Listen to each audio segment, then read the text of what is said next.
آمدی جانم به قربانت، ولی حالا چرا؟ بی وفا، حالا که من افتادم از پا چرا؟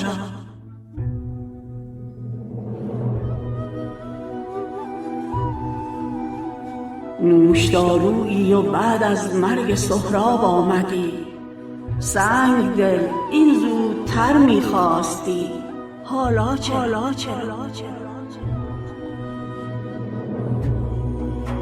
عمر ما را مهلت امروز و فردای تو نیست، من که یک امروز مهمان توام، فردا چرا؟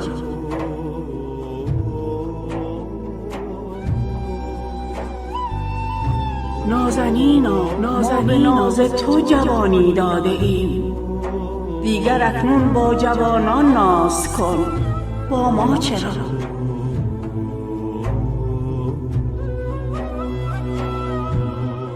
وه که با این عمرهای کوته بی اعتبار، این همه غافل شدن از چون منی شیدا چرا؟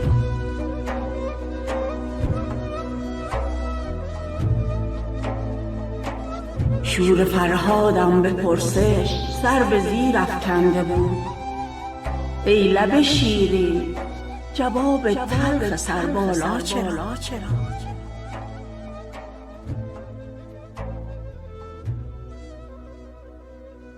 ای شب هجران که یک دم در تو چشم من نخفت، اینقدر با بخت خواب آلود من لالا چرا؟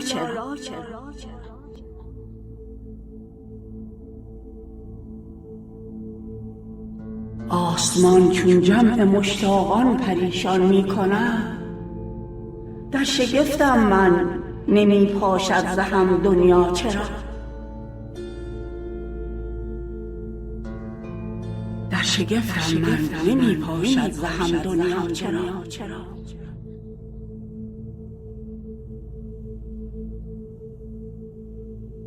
در خزان هجر گل ای بلبل طبع حزین، خامشی شرط وفاداری بود، غوغا چرا؟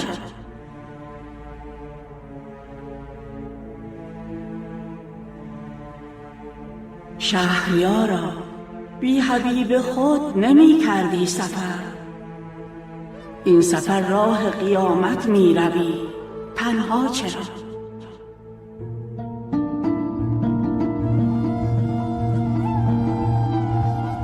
این سفر راه قیامت می روی، تنها چرا؟